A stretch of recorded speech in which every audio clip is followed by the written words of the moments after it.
कुछ ना बोले हम। दे ना रे मोबाइल। आप कुछ बोलिए। आप क्या बोले?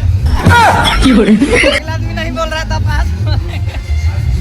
देखिए बोलिए क्या समस्या है सरकार से आपकी क्या क्या समस्या है बताइए। हाँ सर हेलो अरे सरकार से आपकी क्या क्या समस्या है बोलिए यहाँ क्या मतलब अगला आदमी बोलेगा तब ना हम बोलेंगे।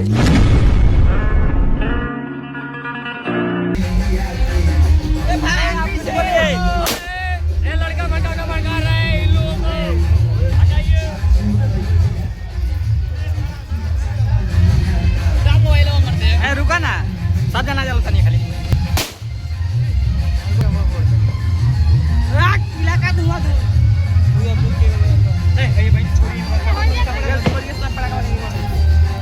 चल भाई औरत चल जाओ बम फिर खड़ा साम है धुआं धुआं नहीं लगा रे तनी दूर कर लाइट मत लाइट दूर करो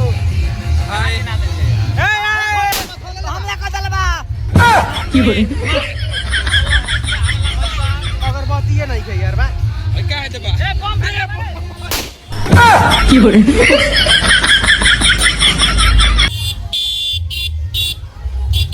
ए सारे एंटी पार्टी